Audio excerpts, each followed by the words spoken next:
मजहब के नाम पर जुल्म सितम हम नहीं करते, मजहब के नाम पर जुल्म सितम हम नहीं करते, वफा की आड़ में सियासत हम नहीं करते। अब आइए, हजरत ने अपने बयान के अंदर, खिताब के अंदर कुरान का भी जिक्र किया, मुल्क का भी जिक्र किया और रामायण और गीता के बारे में भी कहा। तो खैर, गीता और रामायण के बारे में तो हम लोग कुछ नहीं जानते हैं, जो हजरत ने कह दिए हम सुन लिए। अब जो इनके माहिर फन है वो समझेंगे, लेकिन बहरहाल जो भी कहे अच्छा ही कहे। अब आइए इस प्रोग्राम को आगे बढ़ाते हैं और मैं ये चाहता हूँ कि अब सरवरे कायनात सल्लल्लाहु अलैहि वसल्लम के अक़ीदत में नजराना हदिया पेश करने के लिए मैं ऐसे शख्स को दावत दूं, ऐसे नातखा को दावत दूं। उससे कबल चंद शेर के साथ आपको जगाना चाहता हूं, क्योंकि आप बिल्कुल नींद के गलबे में हो चुके हैं, आ चुके हैं, एकदम सोए हुए हैं। अगर आप जगे हुए हैं तो दोनों हाथों को उठा करके नबी के मोहब्बत में कहिए सुभान अल्लाह।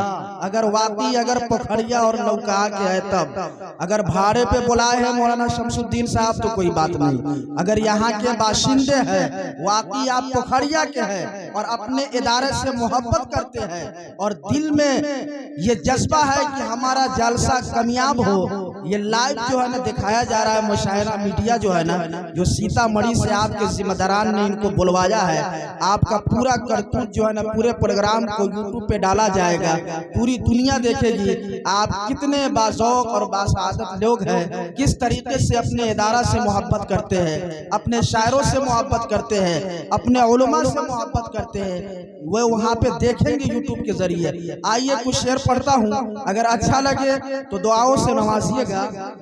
कि मजहब के नाम पर जुल्म सितम हम नहीं करते, मजहब के नाम पर जुल्म सितम हम नहीं करते, वफा की आड़ में सियासत हम नहीं करते, और जमीन के कोख में भी जाते हैं तो गुस्ल करके यूं वतन के मिट्टी को नापाक हम नहीं करते।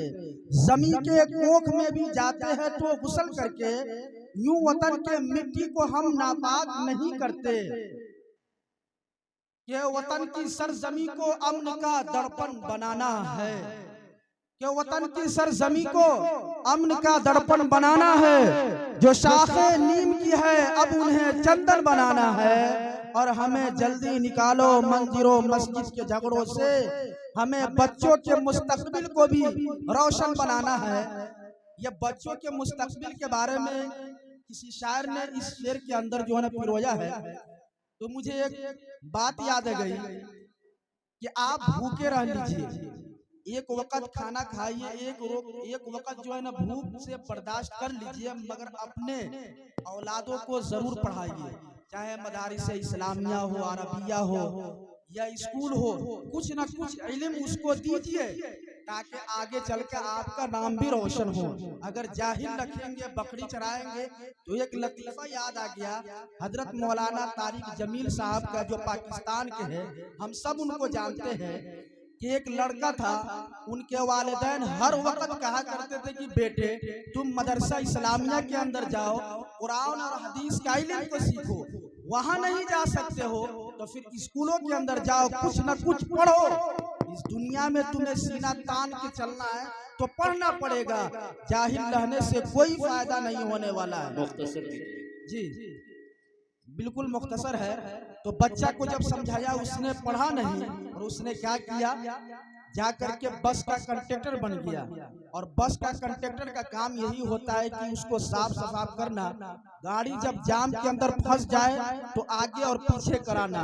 जब उसके निकाह के दिन मुकर्रर हुआ, जब उसे निकाह के मजलिस में लाया गया, तो काजी ने खुतबे के बाद अब इजाबो कबूल के लिए कह रहे हैं कि फलाने साहब की बेटी के साथ आपका निकाह किया जा रहा है, कहिए आपने कबूल किया। अब वो शख्स कर रहा है, वो नौजवान लड़का क्या बोलता है, क्योंकि उसे इल्म नहीं था कि मैं क्या बोलूं। अब वो क्या बोल रहा है, जैसे काजी बोले कि आपने कबूल किया, वो लड़का बोलता है आने दो, फिर बोल रहा है फलाने की बेटी के साथ आपका अक़द में मैंने निकाह में इस लड़की को दे रहा हूँ, आपने कबूल किया? लड़का बोल रहा है जाने दो। उसका यही है फलसफा, हर दिन का यही काम है, आने दो जाने दो। तो लिहाजा खैर ये बच्चों का इसमें जिक्र आया अशार के अंदर, इसलिए मैंने कह दिया बच्चों को पढ़ाने की कोशिश करें। आपका महबूब दादा मदरसा दावत तौहीद व सुन्ना, इसमें भेजिए, दीन के साथ दुनियावी भी इल्म सिखाई जाती है, पेश किया पढ़ाए। आइए मैं उस शार तक पहुंच रहा हूं, उससे पहले मैं चंद शेरों से उनको बुलाना चाहता हूं कि कलम वालों मदारिस को मोहब्बत का चमन लिखना, कलम वालों मदारिस को मोहब्बत का चमन लिखना, बहुत ईमानदारी से ये सुखल लिखना, सबक इंसानियत का सीखते हैं सब मदारिस में, मदारिस के हर एक दुश्मन को गद्दारे वतन लिखना, जिनसे मेरी मुराद अजीज़ मोहम्मद मुहिबुल्लाह मुहिब।